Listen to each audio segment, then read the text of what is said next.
Conexão Mota. Vivemos em um mundo complexo e em constante mudança.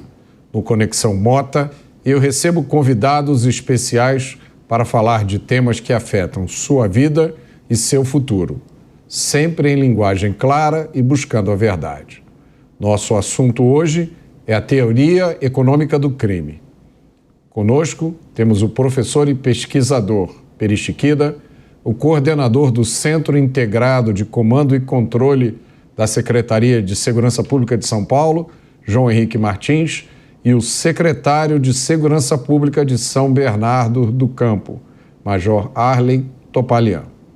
Professor Peri, João Henrique, Major Topalian, é um prazer recebê-los aqui no Conexão Mota. E para começar, professor, o que é a economia do crime e como isso afeta a crise de segurança do Brasil? Bom, saudações, Mota, saudações a nossa a pessoa que está assistindo. É um prazer enorme estar aqui com dois baluartes, né, da economia do crime, o professor João Henrique Martins, o Major Topalian. E para falar dessa sua pergunta muito pertinente, a gente tem que primeiro esclarecer que a economia é a ciência que lida com recursos escassos, né, e a maximização da satisfação das pessoas. Isso do ponto de vista legal. Ocorre que tem pessoas que migram para atividade ilícita para fazerem tráfico, roubo, furto, etc. Aquele que visa dinheiro per se, ou seja, né, não é um crime de estupro, não é uma tortura, eles estão buscando literalmente dinheiro. E a economia do crime tem como o seu baluarte o professor Gary Steinberg, da Universidade de Chicago, onde que ele levanta o seguinte princípio, e uma coisa bem fácil para o nosso público muito qualificado entender. Quando uma pessoa vai cometer um crime, ele baseia a sua utilidade marginal, ou seja, ele quer obter lucros, mas ele tem custos. Quais são os custos? O custo de ser preso, né? A probabilidade de ser preso, que infelizmente no Brasil, a gente vai comentar sobre isso, a chance de sucesso do criminoso é muito alta, criminoso do ponto de vista econômico. A intensidade da pena, que também praticamente não existe no Brasil, o custo operacional, né, da atividade criminosa, o custo de oportunidade e a perda moral. Então é um princípio que está pautado na racionalidade econômica. João, criminoso é um ser racional que faz escolhas, é isso? Tanto quanto qualquer um de nós, né? Então eu acho que esse é o...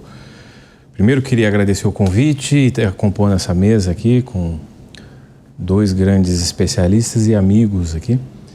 Veja, eu queria até circunstanciar por que a teoria econômica do crime é tão importante para não só entendermos a crise de segurança pública que a gente tem no Brasil, mas entender qual é a saída possível, né? Até os anos 50, Mota, o crime era associado a dois tipos de... Aliás, eu quero usar o termo problema criminal, né? O que produzia a insegurança pública eram dois grandes tipos de problema criminal. Ou o crime era um crime político, então havia violência política em razão dos conflitos entre os grupos políticos, e inclui a guerra aí entre eles, ok? E um segundo grupo era o grupo de crimes passionais. Quer dizer, o crime patrimonial, pode-se assim dizer, era muito marginal. Na verdade, ele era muito mais, quando se tornava um problema estrutural, ele estava muito mais conectado a distúrbios políticos, né? Uma guerra civil, um conflito e assim por diante. O crime como nós conhecemos hoje, que é uma terceira categoria, ele é fruto do processo de urbanização, né? E da proximidade das pessoas, da concentração econômica que tem nos anos 50 marcam o pós-guerra, o momento mais importante. Você tem nos Estados Unidos, na Inglaterra, nas grandes cidades da Europa continental, o primeiro processo de concentração e de crescimento dessas cidades. E aí, esse terceiro tipo de problema começa a se tornar mais perceptível e relevante. Começa com a questão do batedor de carteira, do crime de rua, do crime de residência, do crime de comércio. A razão para a qual ele está associado à urbanização é a disponibilidade de bens para serem adquiridos por meio de crimes, né? Antes, imagina que no meio rural, você tem uma unidade produtiva, que é a casa, a fazenda, o sítio, depois você tem quilômetros até a próxima. Na cidade você tem um do lado do outro, com todos os problemas de desordem social que uma concentração rápida e imediata pode provocar. Então, a partir dos anos 50 e dos anos 60, houve um grande debate, principalmente na América do Norte, na Europa, sobre como construir políticas para controlar o crime, porque todos os paradigmas anteriores não ajudavam. Os paradigmas estavam relacionados ao crime político, ao crime passional, principalmente o crime passional tinha alguma explicação com base na psicologia, né, em algum tipo de distúrbio. Nada disso ajudava a construir política pública. Então, há uma corrida, vamos assim dizer, de tentar explicar o que é que a gente precisa focar para controlar o crime. E aí, a escola racionalista, onde Gary Becker se destaca, é a primeira a organizar de maneira segura o que é esse crime novo, que é o crime baseado no comportamento racionalístico do criminoso. E uma vez que você tem uma definição sobre o crime, como é que você vai construir políticas para controlá-lo? Que é produzir dissuasão, né? No equilíbrio entre custo e benefício, não é um debate moral sobre por que alguém quer se tornar criminoso. Ele está superado, até porque isso é difícil de precisar. Isso está na própria obra, né? Já que a gente não consegue controlar por que alguém se dispõe a cometer um ato que provoca dor e sofrimento para o outro, então, que é o crime, então a gente tem que identificar o que é possível fazer para evitar que ele, mesmo querendo, não o cometa.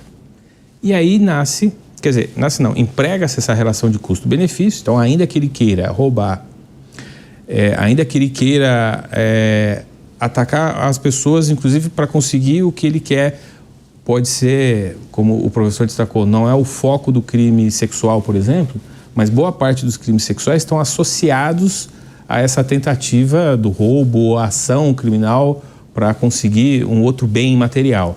Então, esse conjunto de crimes que tem o foco no comportamento, ele precisa ser desestimulado pela ação de dissuasão a esse comportamento. Então, o que é política de segurança pública a partir desse ponto?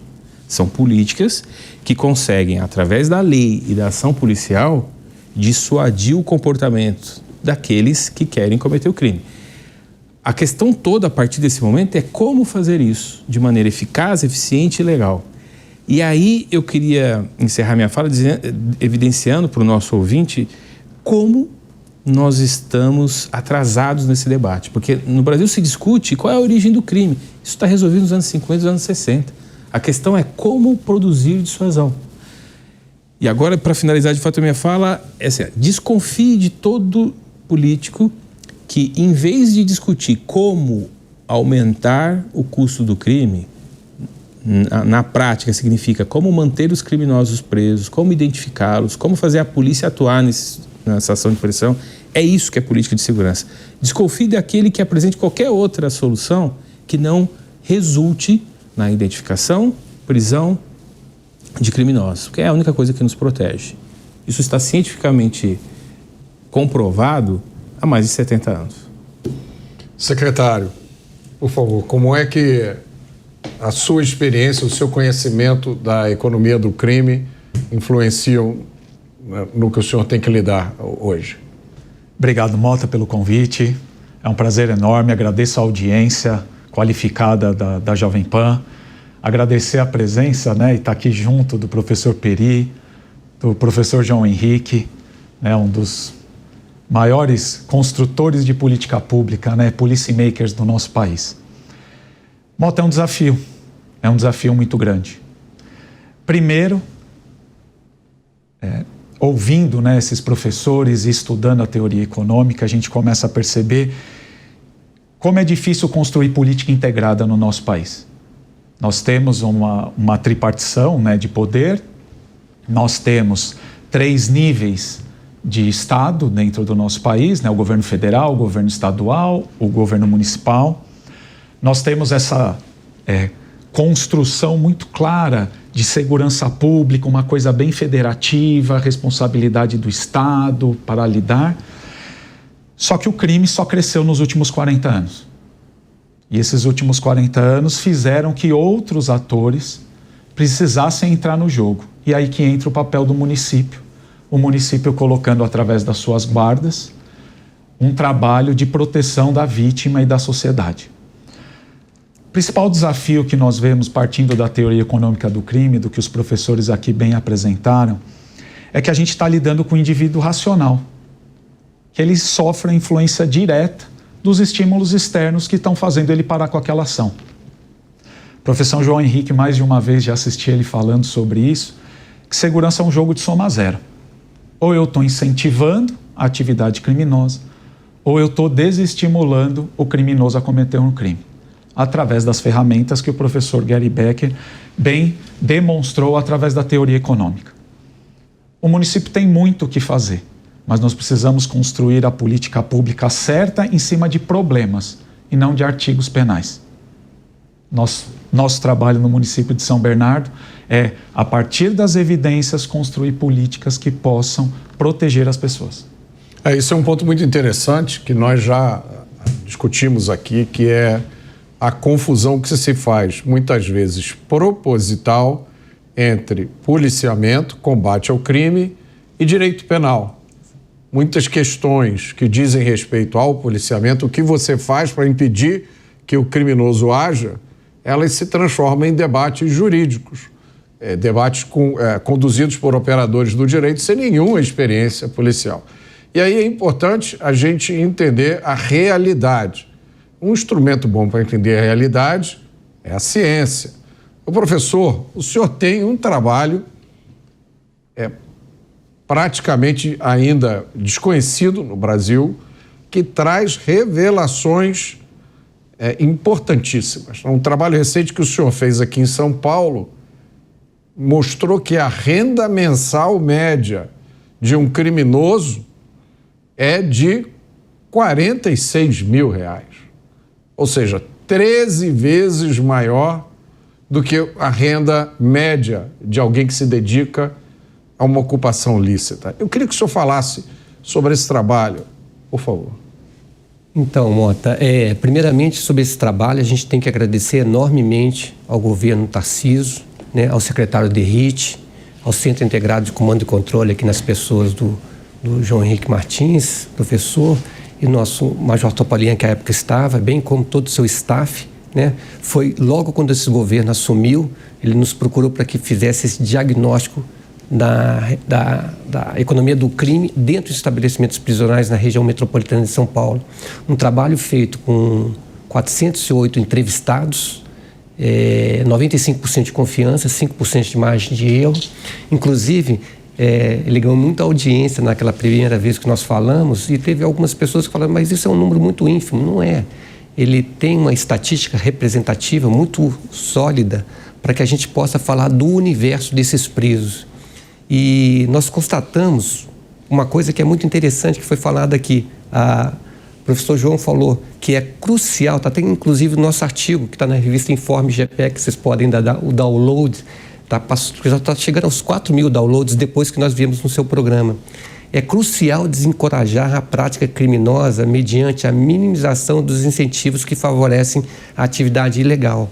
Então, quando a gente chega e pergunta para os presos, e os presos estão respondendo isso para a gente, né? Aí as pessoas podem falar, mas os presos estão enganando. A gente tem 102 perguntas, dos quais 30 a gente sabe a resposta. E se um preso responde para a gente alguma coisa equivocada, a gente descarta o questionário dele, ou seja, tem fidedignidade nas respostas. E a gente descobriu R$ 46.333 de remuneração média mensal desse pessoal que mexe com a economia do crime. É 3.500 alguma coisa do setor lícito. Então ele potencializa 13 vezes mais. Os livros de direito falam que as pessoas estão indo para o mundo do crime porque é pobre, porque é a cor da pele e outras coisas mais que tem uma determinada linha ideológica, um enquadramento ideológico que tenta superar a verdade empírica dos dados. E a gente vê que não. A população, a maior parte da população é parda, depois vem a branca, depois vem a cor negra, né? E eles não estão indo para o mundo do crime porque eles estão pobres, ou então estão desempregados, ou coisa do gênero. É cobiça, ambição, ganância, ideia de ganho fácil. Ou seja, esse trabalho, mais uma vez, ao longo de 26 anos, ele vem derrubando paradigmas e ainda está meio desconhecido, que felizmente agora está ganhando mais veemência nos meios de comunicação. Então tem resultados que são assim estarrecedores e mostram que muitos paradigmas precisam ser questionados para o debate. Que se você tem um diagnóstico equivocado do paciente, a sua terapia vai ser equivocada e, portanto, vai ter um erro crasso em termos de segurança pública, que, ao meu ver, vai ser a principal pauta nas próximas eleições e já é uma das principais pautas hoje dos meios de comunicação, inclusive aqui no programa hoje é o tema mais relevante. Secretário, o senhor teve uma participação nessa pesquisa, nesse trabalho. Como é que foi? Qual é a sua visão? Mota, foi muito interessante esse trabalho, né? Como o professor Peri destacou, foi um trabalho a muitas mãos, né? Então a gente não pode deixar de agradecer o governador Tarcísio por ter dado a oportunidade, o professor João Henrique, no CICC, que nos colocou nessa pesquisa, nosso secretário Derrite de Segurança do Governo do Estado, que sempre incentivou essas pesquisas, Coronel Streiffinger, na Secretaria de Administração Penitenciária, que entendeu o pedido da pesquisa, o sentido da pesquisa. Mota, a dificuldade é ter dados fidedignos para a gente construir política pública. Não existe política pública sem evidência. Se você não tiver a evidência empírica de pesquisadores como o professor Peri, que coloca a pesquisa, faz o questionário e demonstra, e não são pesquisas de entrevista de 5 pessoas, eu fui lá e achei uma opinião. Ele foi lá, olhou na cara a cara ali, 52 minutos o professor Peri nos falou que durava cada entrevista dessa. Quando a gente tem esse dado, eles são estarrecedores. Eles são estarrecedores porque várias situações caem. Vou te dar um exemplo, Mota, lá em São Bernardo do Campo. Dos principais problemas que nós tínhamos em São Bernardo do Campo quando nós chegamos lá, era um roubo de pessoas em pontos de ônibus às 5 horas da manhã. 5 horas da manhã, se não me falha a memória, quem está em ponto de ônibus são trabalhadores que estão se deslocando, senhoras, senhores que estão se deslocando para iniciar sua jornada, muitas vezes até longe de casa, e principalmente nas regiões mais periféricas. Nosso prefeito, Marcelo Lima, incentivador da pauta da segurança, que foi lá nos buscar no governo do estado, agradecer também ao secretário Arthur Lima, que entendeu a demanda junto ao governador Tarcísio e com o secretário Derrite nos liberou para assumir essa missão em São Bernardo. Olhamos para aquela situação e era um problema, não tem artigo penal aí. Será que é furto? Será que é roubo? É extorsão? A gente olhou para aquele problema e falou, precisamos proteger essa população. Também não interessa qual é a razão pela qual o sujeito está assaltando às 5 horas da manhã, né? Se é porque ele é mau caráter, se é porque ele precisava comprar droga, se é porque ele tinha um problema mental. É uma questão enorme do nosso... É uma questão muito pontual do nosso trabalho, o problema é esse, eu preciso construir uma solução. Integrando com a Polícia Militar lá do município, o 6º Batalhão, Coronel Carvalho, montamos uma operação chamada Operação Direto ao Ponto. Não era só às 5 da manhã que acontecia. Nós tínhamos na hora do almoço também, onde as pessoas estavam se deslocando, os criminosos passavam com bicicletas e motocicletas, com o principal alvo econômico o aparelho celular, e no final do dia as pessoas voltando para casa. Direcionamos os esforços da guarda para que fizesse as rondas nas principais avenidas, estacionasse, e estamos, durante 90 dias, para que a gente pudesse coletar os dados, treinando os guardas para que eles fizessem ações de aproximação com a população. Várias pesquisas apontam que a principal informação das polícias, e eu vivi 25 anos na ponta da linha, trabalhei no operacional praticamente a minha vida inteira, nós recebemos a maior parte da informação da população. A população de bem, que quer a proteção da polícia, ela vai lá e leva a informação. Então nós começamos a fazer um trabalho com os guardas que eles se aproximassem da população, que ele estacionasse ao lado do ponto de ônibus, ficasse fazendo segurança para aquelas pessoas. E o fato de evitar o crime demonstra que a teoria funciona na prática. A presença do guardião, a presença do guarda civil municipal, a presença do policial militar faz com que o criminoso não haja. O criminoso vê e vai para um outro lugar. Ele pode até tentar, porque é a profissão dele. Ele pode tentar em outro município, ele pode tentar em um outro lugar, ele pode tentar numa rua mais deserta, mas que na presença do guardião ele não vai agir, ele não vai agir. Ou seja, você está elevando os custos de cometer o crime, e se esses custos ficarem tão altos, alguns potenciais criminosos vão desistir mesmo, né? Vão dizer, não, agora eu não quero mais, porque ficou muito complicado. João, eu me lembro de um aspecto do trabalho do professor Peri que mostrou que mais de 50% dos crimes que os criminosos relataram que não tiveram sucesso porque a polícia interrompeu o crime em andamento. Tá? E, apesar disso, a gente vê hoje defendido como teoria que polícia não funciona, que polícia não serve para nada, que polícia é parte do problema e não da solução.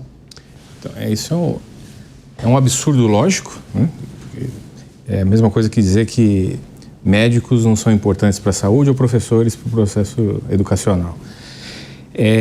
Decorre desses 40 anos de enfrentamento dessa perspectiva da criminologia crítica, né, de base marxista sobre a visão da segurança pública. Por favor, dá uma explicação rápida do que é a criminologia crítica. Ela está conectada ao que eu falei aqui nesses 3 grandes grupos no início, nos anos 50, o que se compreendia como crime, que era ou crime político ou tumulto social, e o segundo grupo era o crime passional. Quando começa os anos 50 a tratar o crime econômico como a gente trata hoje, como o Major Toparian aqui destacou, né, que é esse crime cada vez mais comum que afeta ali as pessoas, esse debate ele tinha 2 matrizes anteriores para começar a interpretar isso. Uma era a criminologia de base psicológica, a outra era a criminologia de base política, que é a chamada criminologia crítica, que foi organizada pelos marxistas. O marxismo tem a pretensão de explicar toda a sociedade. Então, a explicação marxista para o crime era que o criminoso era alguém que foi vitimado pelo capitalismo por meio das privações sociais e, de alguma maneira, ele respondia àquela vitimização cometendo o crime, primeiro para atender às suas privações sociais, segundo como uma forma de revolta. Então, é um executor da justiça social. Exato. Inclusive, alguns autores, né, mais partidarizados chegam a chamar ele de um revolucionário. Ele ainda não sabe que ele é um revolucionário, né, um revolucionário em formação. Então, inclusive, até caberia ao partido discipliná-lo para canalizar aquela violência e aquela atuação, aquela disposição para a atuação para a revolução. Depois isso foi caindo, quer dizer, o que a gente tem de criminologia crítica hoje? Todo esse formato do revolucionário foi caindo, mas a perspectiva de que ele só é criminoso porque antes ele foi vítima de privações sociais, né, é o que está na base de descrever a sociedade, aquele argumento de que ele é vítima da sociedade. O que é um completo absurdo, porque do ponto de vista científico, se a gente precisa aplicar, se privações sociais explicam o comportamento criminal, a maioria das pessoas que passam por privações sociais teriam o mesmo comportamento, e não a extrema minoria sobre isso. E o contrário também seria verdade, as pessoas que não têm nenhum tipo de privação social não cometeriam crimes. É exatamente esse tipo de incoerência e de quase... Na verdade, a criminologia crítica não é uma teoria, porque uma teoria, a hipótese precisa ter sido comprovada. Ela é só uma hipótese de base ideológica, nunca comprovada, que estava disponível ali naquele panorama dos anos 50 e 60, e ela foi completamente prescrita nos países desenvolvidos. A gente fala de criminologia crítica na Europa e nos Estados Unidos, olha, se estudava, pensava-se que crime tinha a ver com isso. Sabemos que não tem. O crime tem a ver com o quê, então? Tem a ver com comportamento, né? E aí a gente avança para a descrição, para como enfrentar esse comportamento em série. É fundamental essa discussão aqui que o Major destacou, né, conectado com o que o professor Chiquida trouxe, que é, uma vez que eu sei que o comportamento criminal só é dissuadido pela ação da lei e pela ação da polícia baseada na lei, eu preciso o tempo todo, não dá para colocar um policial em cada esquina, um policial em cada lugar. Então, eu preciso o tempo todo ter a capacidade de priorizar e focar, e na hora de atuar de forma integrada. E aí eu quero destacar aqui de novo para o nosso ouvinte, é muito difícil fazer isso. é muito difícil eu reunir todas as informações que ocorreram sobre o crime. Porque, diferente dos dados sobre educação e saúde, esses dados não estão claramente disponíveis. Mesmo quando as pessoas registram o crime, há um grande número de subnotificação. Sabemos, por exemplo, que para cada um roubo registrado, provavelmente tem outros 2. Né? Para crimes sexuais, a subnotificação ainda é maior. É algo na casa dos 10 eventos. De cada 10, apenas um eu tenho registro. Então, a informação que a população traz sobre quando ela foi vítima é muito preciosa e precisa ser muito bem tratada. Por isso que quando nós assumimos a secretaria, e o CICC, Morton, era um órgão que praticamente não exercia as funções do qual ele foi originalmente previsto, né? E aí nós reorganizamos o CICC, sob a liderança do secretário Derrite, para iniciar esse processo. Então, veja, a primeira informação é o que a população está relatando. Segundo, que são os dados criminais produzidos na delegacia e no 90. Sabemos que ele não é o total dos dados, porque existe uma grande subnotificação. Então, a segunda coisa foi buscar pesquisas de vitimização. O que as pessoas relatam sobre o que aconteceu com elas, ainda que elas não tenham registrado. E a terceira medida foi chamar o professor Chiquida para fazer essa pesquisa. Eu já conheci esse trabalho dele de décadas, mas ele nunca tinha conseguido fazer em São Paulo. E aí nós viabilizamos que ele fizesse. Eu conversei tanto com o secretário Derrite quanto o secretário Streiffinger, apresentamos desenho e os 2 secretários aprovaram e a gente conseguiu dar apoio para o professor Derrite fazer. E isso não aconteceu em nenhum outro momento no país. Nós juntamos um diagnóstico profundo com 3 fontes diferentes. É o criminoso dizendo que lhe afeta. Então, olha que interessante essa tua fala. O criminoso dizendo, a maior chance, aquilo que me dissuade, aquilo que eu tenho prejuízo é quando a polícia intervém. Eu tenho o cidadão dizendo o que mais lhe afeta, o que mais ele tem medo, e eu tenho as pessoas que já foram vítimas escrevendo. Na hora que a gente construiu esse diagnóstico, aí vamos para a lógica de priorização, quais deles é a prioridade e como atuar, é que entra o trabalho com as prefeituras, por exemplo. E aí nasce, quer dizer, o processo diagnóstico, prioriza e depois a autoridade política de permitir que isso seja feito, nasce o programa Muralha Paulista, que tem lá 18 focos. Né? Então, hoje está num decreto. Ele não só tem 18 objetivos, 18 indicadores, como ele me autoriza hoje a dividir essas informações com as prefeituras, o que não existia antes. Porque eu tenho que pensar, a figura do guardião envolve o policial militar, que é do Estado, envolve o guarda municipal, que é do município. Eu não posso, do ponto de vista gestor, dizer são 2 coisas diferentes. Mas conseguir fazer isso funcionar é um desafio. Que é um processo que o processo que você está descrevendo é o oposto ao processo que é vendido hoje pelo governo federal, como sendo o caminho, né? Que é a centralização do controle das polícias do governo federal. O que você está mostrando aí é justamente o oposto. É exatamente isso. Agora, eu vou aproveitar que você falou aqui da pesquisa do professor. Professor, o que o seu trabalho foi feito primeiro no Paraná, não é isso? E agora em São Paulo. O que o seu trabalho mostra sobre a motivação dos criminosos e sobre a chance de sucesso deles? Então, vamos lá. Lembrando para o nosso público super qualificado que os cursos são a probabilidade de ser preso, né? E aí a probabilidade de ser preso em São Paulo é alta. 80% é a chance de sucesso. Mas os outros estados que eu fiz, o Paraná, Rio Grande do Sul e outros, que eu não consegui a estatística representativa, mas esses outros 2 eu conseguia e pude publicá-los, 95% e 98% de chance de sucesso. Então, São Paulo, as forças de segurança pública do estado de São Paulo estão de parabéns, porque igual foi colocado aqui na mesa com muita pertinência, nós não temos como recursos para colocar um policial em cada esquina, né? Então, só para esclarecer, quando um criminoso tem 98% de chance de sucesso, isso significa o seguinte: ele comete crimes impunemente, ele quase nunca é preso. Então, essa é a probabilidade. Depois vem a intensidade da pena. Inclusive, né, o coronel Streiffinger, parabéns aí, né? Nós, muita ideia dele também, né? A gente perguntou para o preso definir a pena, que agora sai um tal de pena justa aí, né? Então, muitos dos presos, quase metade, falaram que a pena estava ele sabe o que ele fez de mal para a sociedade. Então, enquanto o preso está falando alguma coisa lá no chão de fábrica, lá, digamos assim, alguns políticos e os especialistas de segurança pública estão falando coisas totalmente viesadas que não têm sintonia com o mundo do crime.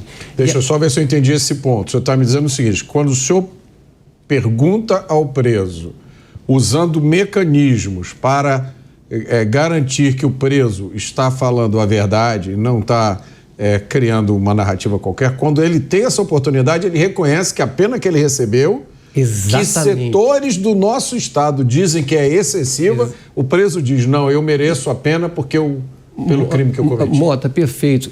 Nosso público qualificado. Olha, eu fico achando os resultados, os primeiros estudos há 26 anos atrás, eu falei, será que eu estou errado? Aí eu repliquei em outros estados e vi que estava batendo as coisas de norte a sul, leste a oeste. Nós fizemos também no Acre só com mulheres. Então, a probabilidade de ser preso é muito alta, né? Infelizmente, a gente tem muito delinquente aí na rua. A intensidade da pena praticamente não existe. Não existe, né? Porque só um pouquinho, Mota, uma porta giratória, né? O custo operacional é muito baixo. O benefício para quase a totalidade dos presos que responderam estão menores, os benefícios estão maiores do que os custos do crime, né? A pessoa recebendo, em média, R$ 46.373, inclusive o pessoal até brincou depois do seu programa, que é o primeiro, falou, professor, para onde que eu mando o currículo, né? Brincando naturalmente, porque as pessoas têm travas morais. Isso é importante que se diga. Aqui todos na mesa, eles têm política de Estado como condição sine qua non para que a pessoa não migre para o crime, qual seja. Família, escola e religião. Essas travas morais estão muito fragilizadas. Então, o custo de oportunidade e operacional são muito baixos. E a perda moral. Então, quando a gente pergunta para eles o que ele mais sentiu ao ser preso, quando a casa caiu, que aí foi muito bem dito, a maioria por ação efetiva da polícia, né? O quadro das Forças de Segurança Pública do Estado de São Paulo é muito efetivo, né? É muito efetivo vis-à-vis outros estados, ele consegue prender muito mais, só que prender é uma coisa, aí depois vai na audiência de custódia, vai não sei o quê, é solto, então fica enxugando gelo. E quando a gente pergunta a coisa que o preso mais sentiu, a perda moral. Uma distância cavalar entre nas estatísticas do artigo, vocês vão ver, quase 60%. Aí depois a questão da intensidade da pena, né? Porque não tem intensidade da pena e outras coisas mais. Então ele está preocupado ainda com a perda moral dele, com a reputação. Porque a chance de ser preso é muito baixa e a intensidade da pena praticamente não existe. E aí eu volto a dizer, né? Aqui ninguém está falando que preso bandido bom é bandido morto, no sentido ipsis literis da palavra, e muito menos que bandido é vítima da sociedade. O que a gente fala é que a lei de execução penal não exclui a dignidade humana, mas ela tem que ser executada para que essa pessoa seja dissuadida a cometer o crime. E não é aquilo que a gente está vendo, efetivamente, com esses presos, que representam a população, a maior população carcerária do Brasil está aqui. Então, a história que os próprios presos contam eu fui para o crime porque eu ganho muito dinheiro, a chance de eu ser preso é pequena e se eu for preso eu fico pouco tempo na cadeia. E exatamente. E dessa vez, graças os brainstorm que nós fizemos junto com o pessoal do INSPER, também tem a Luciana Yang lá, né? O INSPER sensacional, a SAP e também o CICC, dessa vez nós perguntamos para eles, né, quais seriam as políticas de Estado para eles não irem para o mundo do crime. Mais educação, emprego com remuneração próxima desse valor, não é brincando, mas é seriedade. Subiu o salário mínimo para R$46 mil. Uma coisa desse gênero. Mas dessa vez nós perguntamos qual seria a punição crível, né, no sentido de fazer com que ele não fosse para o mundo do crime de forma espontânea e de forma induzida. Aí surgiram, né, de forma espontânea e induzida, a mesma classificação. Pena de morte, em primeiro lugar, né? Primeiro lugar, no empate técnico, porque tem 5% de margem de erro aí, com prisão perpétua. E depois ponta a ponta. E ponta a ponta, só para esclarecer para o nosso público, é aquela que pegou 30 e 30, não tem saidinha que eu acho que já deveria ter saído do mapa da lei de execução penal aí, infelizmente, não tem essas coisas todas, e a gente tem que pensar em dissuadir essas pessoas, né? E eles mesmos estão falando a pena de morte, prisão perpétua e ponta a ponta. As três não existem em nossa Constituição. E os nossos... Eu até costumo falar isso nas apresentações, que é o esquema LORD. LORD é o seguinte: lógica, da racionalidade do delinquente econômico. Aí eu faço um fluxograma, coloco essas características pujantes e coloco uma pessoa carregando R$ 46.373. Aí a pessoa um dia me perguntou na palestra: por que você colocou LORD, professor? Eu falei: porque esse sujeito aí de R$ 46.373 aí é até para você fazer o enfrentamento com muita política pública, polícia efetiva, você consegue. O problema é o LORD. É aquele que está vestido de terno lá em Brasília ou então nas esferas públicas, municipais, estaduais, falando que o pobre, a pessoa preta, a pessoa assim, desempregada, está migrando para o crime, então tem que mexer com a distribuição de renda. Melhorou a distribuição de renda no Brasil em vários pontos e a criminalidade explodiu. Então o diagnóstico está errado, porque a forma de enfrentamento tem que ser dissuasório também. Lógico que educação, família e religião é a condição sine qua non. E é importante dizer o seguinte: os freios morais, eles atuam sobre a maioria das pessoas. Você não precisa fazer política pública para estimular os freios morais como política de segurança, porque ele é um mecanismo natural. A política de controle do crime, a política de segurança pública, é sobre aqueles sobre quais os freios morais não tiveram efeito. Isso é importantíssimo. Então, não faz sentido o Estado querer substituir a família, a religião, e principalmente, boa parte dos estudos, principalmente de perspectivas psicológicas, ou mesmo aqueles que tentam avançar para ver relações de psicopatologias com crime, ninguém é conclusivo. Todos eles, a única conclusão possível é dizer que o que leva o indivíduo a não aceitar os freios morais, ou então não se submeter às regras sociais, é algo endógeno, que é uma grande incerteza sobre o que exatamente starta ou permite dois irmãos gêmeos que tiveram a mesma condição social, seja sem nenhuma privação social ou com muita privação. Um se transforma num filântropo, o outro... Quem fala muito bem isso é o Stanton Seminole. Exatamente. O livro dele, A Mente Criminosa. Veja, a ciência ela é feita de verdades provisórias. A verdade, hoje, no mundo da ciência, o consenso é de que não há nenhum mecanismo confiável de evitar que alguém queira cometer o crime. O único mecanismo confiável é, uma vez que esse indivíduo existe, é dissuadi-lo. É criar uma ameaça para ele. Crível. Se ele cometer um crime, olha o que vai acontecer com você. E essa ameaça é um outro erro que eu vejo bastante de alguns estudos, agora mais recentes, é de dizer o seguinte: se você tiver um impacto, política de trabalho, aumento na renda média, tem... Não, meus amigos, esse efeito só vai... Ele tem um efeito marginal, porque ele só vai ter um efeito sobre o indivíduo que não se preocupa em cometer crime, se a perspectiva da prisão for real. Se a perspectiva da prisão for real, veja, hoje ele sabe que ele consegue 46.500. Poderia ser 4.000. É que o incentivo é alto, mas o incentivo, mesmo sendo baixo, ele ainda assim o motivaria para o crime se o custo, se a probabilidade de prisão for pequena. Porque ele não tem esse freio moral. Sempre vai ser mais fácil cometer um crime do que trabalhar, né? Então, veja, na medida que ele vai até... se ele descobre que tem 46 mil, mesmo que você tenha um salário médio de 80 mil, para ele continua sendo vantajoso 46, porque qualquer outro mecanismo marginal, como salário, efeito, só vai conseguir gerar algum efeito, o próprio nome diz, é marginal, se o efeito principal realmente está sendo produzido nesse momento, que é ele temer a probabilidade de ser preso. E deixa eu dar um exemplo bem prático aqui, né? Se você pega, por exemplo, um chefe de uma organização do narcotráfico, que comanda milhares de homens, né, que tem acesso a bens, a serviços, né, helicóptero, jatinho, mansões, como a gente já viu aí documentado.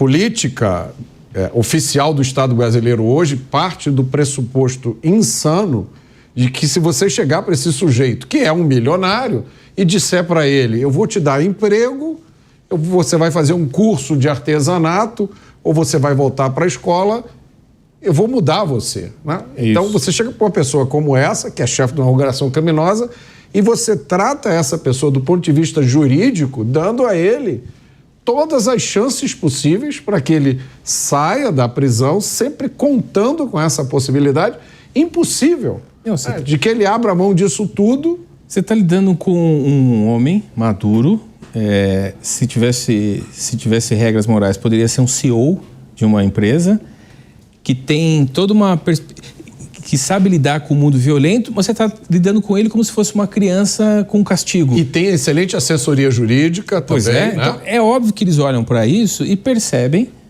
que isso é um mecanismo de incentivo contumaz ao ponto de, na pesquisa, ele mesmo descreve o que o faria segurar, o que o faria parar. É claro o que o faria parar.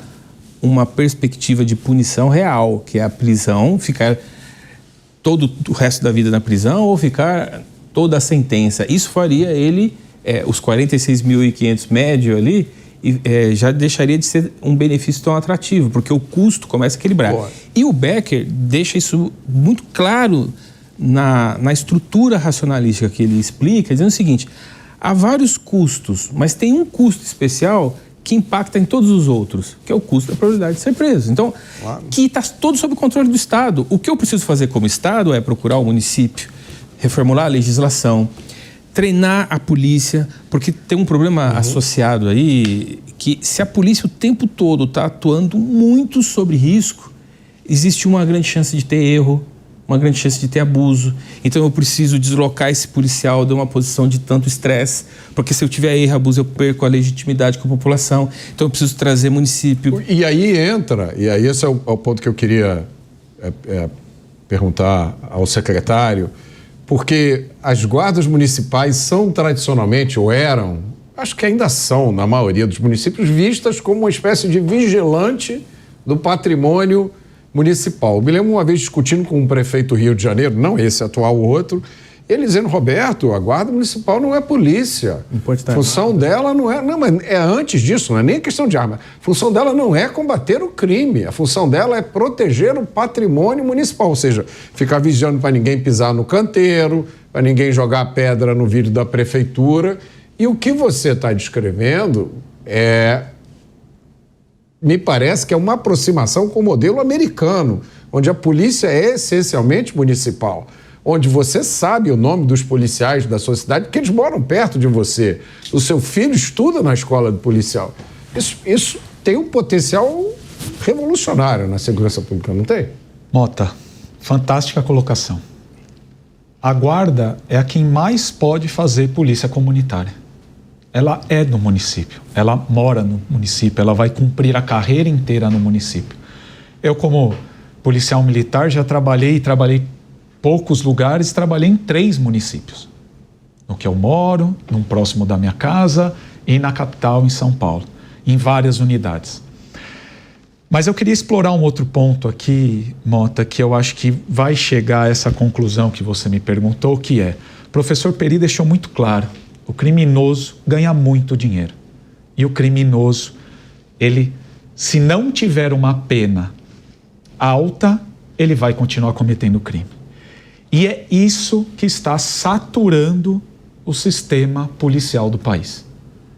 Não dá para prender o mesmo indivíduo 100 vezes. Quando eu entrei na polícia, era normal ouvir que a gente já tinha abordado o cara já tinha sido preso 3 vezes. Em 2010, ali perto, 8 a 10 vezes.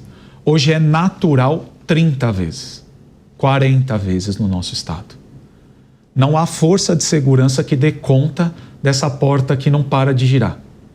Porque ninguém deixou mesmo a economia crescendo, o país avançando. Só que segurança pública se faz com ação. Discurso, a gente na secretaria tem que olhar e o nosso prefeito cobra demais a gente. É ação. E ação tem que ter dado, tem que ter planejamento e tem que ter procedimento. Senão eu não consigo ter ação. Então, como nós estamos trabalhando lá sobre a liderança do prefeito Marcelo, que nos cobra diariamente no celular o tempo inteiro e chama a gente para reunião. O que é uma grande novidade no Brasil, né? Isso aí. Prefeito interessado em segurança pública. E deixa eu fazer uma breve... O prefeito, o Major trabalhava comigo, era o meu 02 ali no CICC, e durante o processo de integração nós contratamos várias prefeituras. O prefeito percebeu, né, o Major mora lá na cidade e aí fez várias sugestões e foi um grande problema para mim abrir mão do Topalema, mas eu fiz exatamente o movimento de conversar com o secretário, de que para nós a gente estava absolutamente aberto, exatamente por isso que você está dizendo. É muito raro ter um prefeito que tenha uma visão muito clara sobre o que ele precisa. Ele falou, eu preciso de você operacionalizar essa política. E aí o governador Tarcísio liberou exatamente por essa perspectiva de ter um prefeito que vai conseguir, que está assumindo o custo político de fazer uma política, assim como o governador está fazendo o secretário. Né? Mas continua. E assim, Mota, obrigado, professor João. Ouvir isso, né, nos até emociona pelo reconhecimento do trabalho. E a gente sabe que não é nada o que a gente fez até agora, a gente precisa fazer muito. Então, a hora que a gente passa para dados, planejamento e procedimento, a gente tem que olhar o que está saturando a polícia militar e ela não está conseguindo atender de pronto. Porque como o criminoso grave toda hora entra e sai, eles estão combatendo toda hora o roubo de veículo, o roubo de pessoas em via pública, o uso de arma em atividade criminosa para levar o celular, para levar bens, para estuprar mulheres na rua. Porque como o professor João colocou, o cara tá lá, aproveita para fazer um crime econômico, de repente ele tem a disponibilidade, ou ele quer imputar ainda mais custo àquela família, ele parte por um crime sexual contra aquela família, para marcar realmente aquela família. Então, nós precisamos olhar para os problemas e aí escolher os nichos que nós vamos trabalhar. Porque eu conseguindo trabalhar nos nichos e olhando para os dados dos chamados de 153 do nosso município, nós percebemos que nós temos um alto índice de desordem. Porque o guardião não está conseguindo olhar para os detalhes mais simples, como no modelo de Giuliani, de tolerância zero, de tentar pegar o pequeno delito. Porque a polícia está saturada no grande delito. Mais de 25% dos chamados que geram ocorrência no estado de São Paulo são de desordem. É som alto, é barulho, é uso público de droga, é pancadão.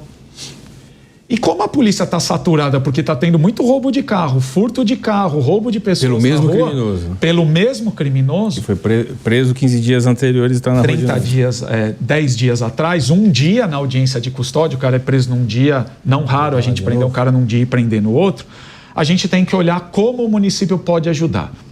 E na nossa política pública no município de São Bernardo, a gente está olhando para 4 frentes. Uma frente é a frente tecnológica. Eu consigo integrar com o decreto Muralha Paulista, integrar com o governo do estado as câmeras e encaminhar informações. Nós pegamos um município com 400 câmeras, sem nenhum tipo de inteligência. Nosso prefeito deu a missão de nós entregarmos esse ano 1.000 câmeras e tentar chegar a mais de 5.000 com apoio da iniciativa privada. Tecnologia, mas tecnologia voltada para o lugar certo. Olhando de como eu posso ajudar, porque eu estou perto e conhecendo os problemas do município, como eu faço essa interação chegar com a polícia. O segundo ponto é colocar a guarda para apoiar a polícia nessas situações que acabam ficando e o cidadão reclamando. Ele liga na polícia, liga na guarda, liga na ouvidoria, ele liga em todo lugar. Eu preciso ter o meu sossego público por conta do baile funk. Então nós temos políticas públicas para atacar esse problema de desordem, os locais. Outro papel importantíssimo que o município pode ajudar, a violência contra a mulher. Vários aparelhos públicos estão conectados ao município. Então nós podemos atender através da Guardiã Maria da Penha. Hoje nós temos no município de São Bernardo mais de 250 mulheres monitoradas pela nossa guarda, que fazem as visitas e acompanham para que essa mulher não volte a ser vítima de uma violência.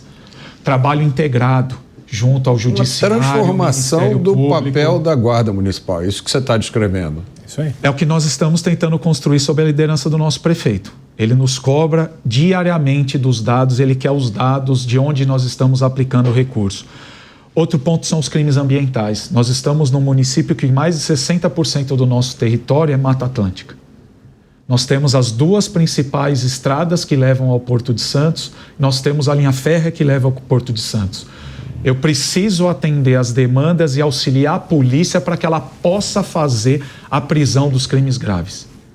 E no meio ambiente nós temos um problema gravíssimo que é o tráfico de animais. E muitos são retirados da nossa floresta e levados para outros países para comercializar. Fora isso, tem a questão da segurança das escolas, pela proximidade que nós temos. Então, é um trabalho que depende de integração. Como o professor falou e sempre fala, e você é um entusiasta disso, olhe para o problema. Escolha o problema, crie a política pública, crie os procedimentos, priorize e atende. Eu atendi o primeiro, sobrou recurso, vou para o segundo. Sobrou recurso, vou para o terceiro. E é isso que nós não podemos parar, né? O nosso slogan é sempre para frente.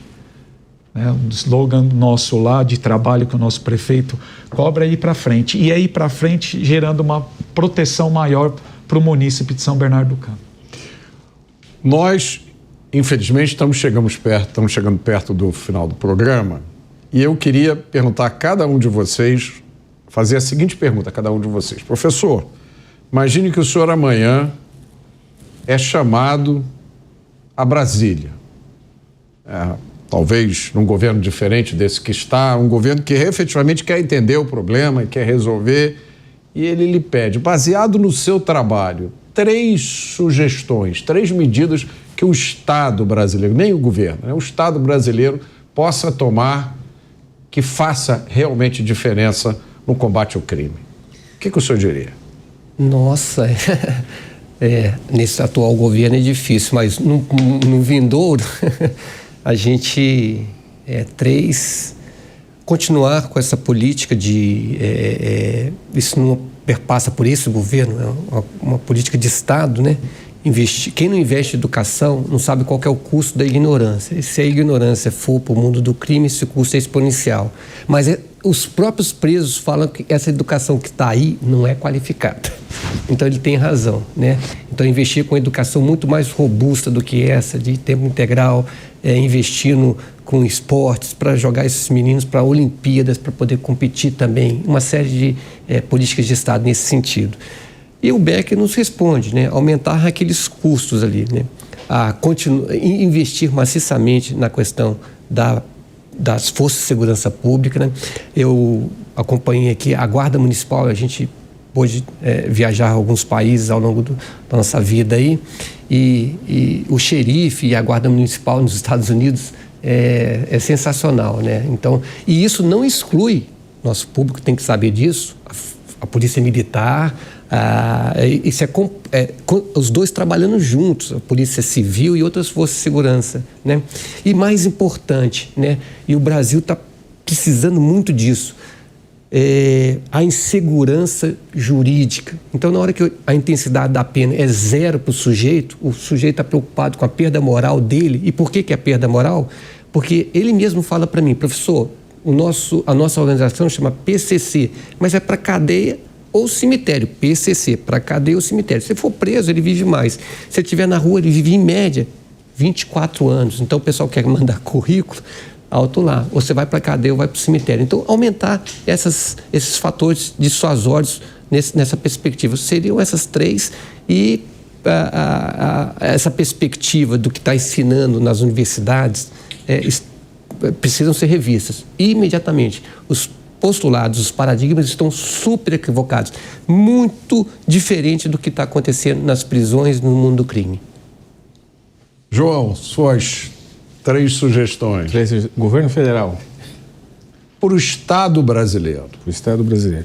Sem dúvida nenhuma, a primeira sugestão é iniciar uma ampla reforma do sistema de justiça criminal. Assim como a reforma política, a reforma trabalhista, o que precisa ser pautado é uma reforma, inclusive, apolítica. Ela não é da direita ou da esquerda. É uma reforma onde a gente volte a recuperar o Instituto da Pena no Brasil e tenha como objeto e objetivo proteger as vítimas. Política pública, quando a gente define, tem que estar muito claro quem que é o beneficiado.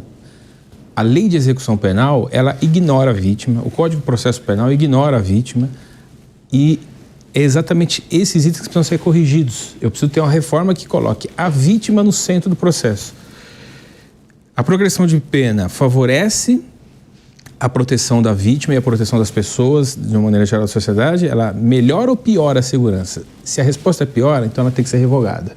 Então a gente precisa de um pacote de reforma, recuperar completamente a lei de execução penal e os dispositivos, tanto no Código de Processo Penal ou no Código Penal e na legislação especial, que impedem o cumprimento e a proteção do Instituto da Pena no Brasil. Esse é o item 1, que é a reforma. O segundo, nós temos que criar 2 grandes sistemas, pensando num país continental como o nosso, numa federação. Um é um sistema de proteção de fronteiras.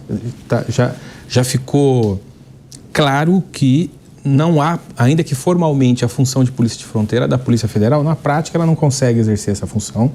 Vários estados criaram unidades policiais para fazer o papel que o governo federal não faz, só que ele não tem nem suporte jurídico nem financeiro para fazer isso. Então nós precisamos criar um sistema nacional de controle de fronteiras que incluam forças estaduais, principalmente, e a prerrogativa e o financiamento federal e o suporte federal para isso. Isso tem que ter uma mobilização nacional. Nós somos o único país de dimensões continentais que não tem efetivamente uma polícia exclusivamente de fronteira. É uma das razões do que o crime usa toda a nossa capacidade logística para trazer drogas, fazer tráfico de pessoas, fazer tráfico de armas e assim por diante. O terceiro elemento também é criar um sistema nacional, mas um sistema nacional de controle de ativos.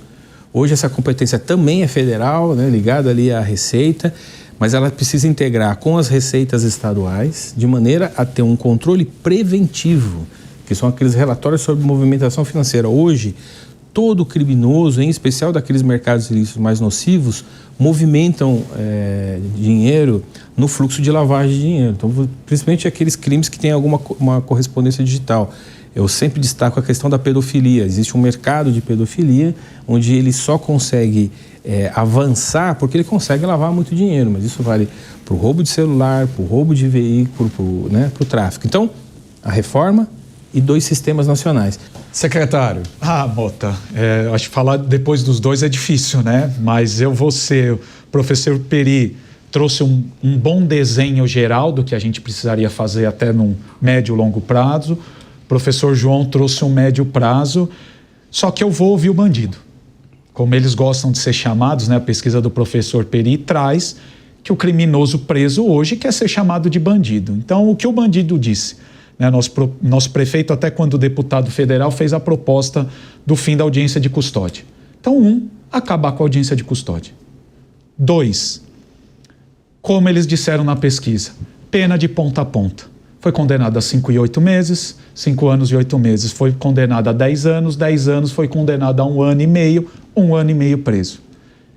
E, como eles bem disseram, né, eu... como cristão, não sou favorável à pena capital, mas que o nosso país tivesse prisão perpétua. Assino embaixo de tudo que vocês disseram, mas essas suas sugestões foram, acho que acendem a nossa imaginação com a possibilidade de rapidamente a gente mudar a cena. Eu gostaria de agradecer a presença de todos vocês aqui hoje, foi um programa maravilhoso. O Conexão Mota fica por aqui. E para você que gosta do jeito Jovem Pan de Notícias, não deixe de fazer a sua assinatura no site jp.com.br. Lá você acompanha conteúdos exclusivos, análises, comentários e tem acesso ilimitado ao Panflix, o aplicativo da Jovem Pan. Obrigado pela sua companhia e até a próxima semana.